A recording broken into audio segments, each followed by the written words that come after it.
Good day, it's Althea from the Bible in 1 year. Today we spend time in 1 Samuel 11 to 15. Disobedience comes with a price.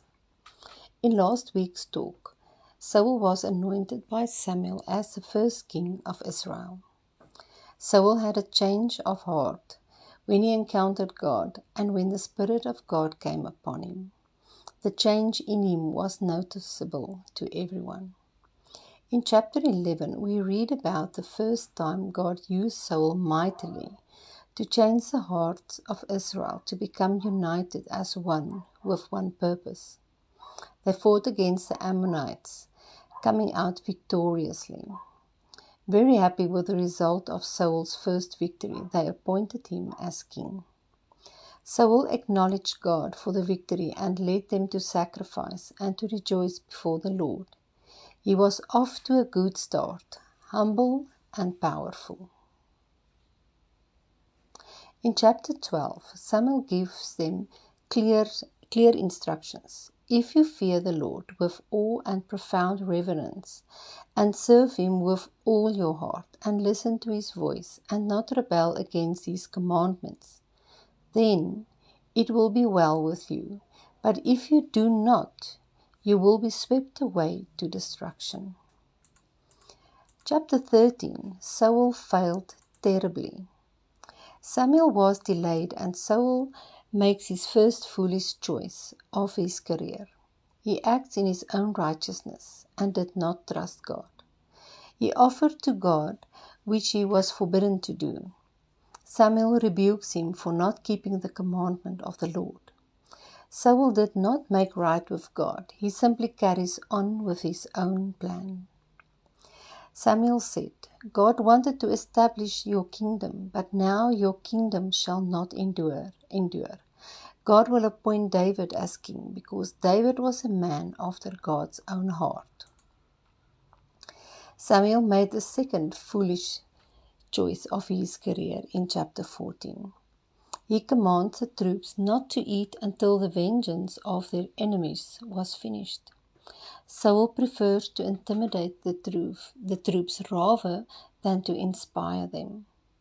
In verse 23 we read that God saved Israel that day, but the troops was hard-pressed because of Saul's curse.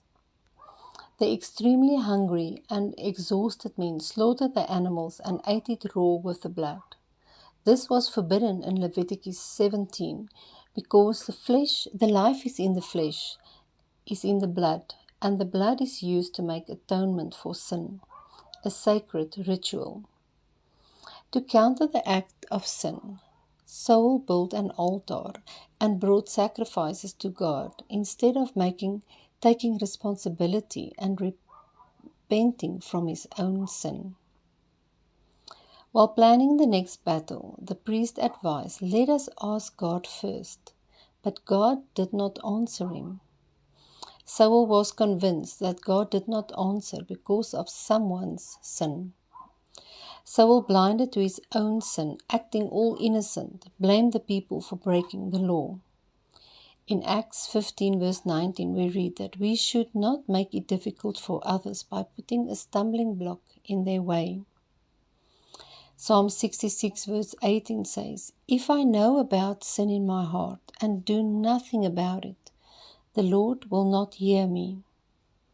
James 4 verse 3 read, you ask God for something and do not receive it because you ask with wrong motives, out of selfishness or with an unrighteous agenda. Saul learned about Jonathan, his own son, who ate honey while it was forbidden to eat. Now Jonathan was unaware of his father's command not to eat. Even this did not open Saul's eyes, and he said Jonathan must die for his sin. Another foolish mistake. Up to now the Israelites accepted everything Saul said, even his foolish decisions, because he was their king. But now they said, no, you crossed the line, Saul. Jonathan took a leap of faith, trusting God to help him, and the enemy fell before him in combat. Matthew 13 verse 58 says, we restrict God because of our unbelief. Jonathan believed and God came through for him. Your son worked with God while you sat under the pomegranate tree. God does not fight with us. God fights for us, and we join him in the fight. In chapter, Saul became arrogant and prideful, irreverent to God. Later we see that he counseled the witch of Endor to give him direction. In chapter 15, God commands Saul to destroy Amalek and everything they have. This seems unfitting for a loving, merciful God. In Deuteronomy 25, we read that the Amalekites were known as brutal, ruthless plunderers, known for sacrificing their babies to false gods. While the Israelites moved from Egypt through the desert, they attacked Israel from behind, killing the slower, the old and the sick people for no reason. The chapter ends with God promising judgment on them, saying there will come a day that you will exterminate them from the face of the earth. Saul disobeyed God's direct and detailed command. Years later, the Amalekites came and took captive all the women and children as slaves, while David was out fighting. In the book of Esther, Haman the Amalekite also planned to exterminate all the Jews. All this could have been avoided if Saul obeyed. At the end of chapter 15, Samuel says to Saul, not obeying God is worse than fortune-telling. Disobedience is as serious as false religion and adultery. Because you have rejected the word of the Lord rejects you as king. Saul says, I have sinned. I fear the Lord and obey their voice. Now please pardon my sin and return with me so that the people can see me worship. He sees Samuel as the one who can pardon his sins, not God. Samuel sees through his plan and turns away from him. We need to realize that God does not test us with adversary. God tests us with obedience.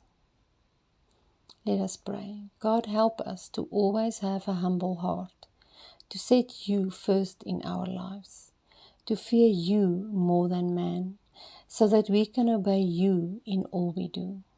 Amen. May you have a blessed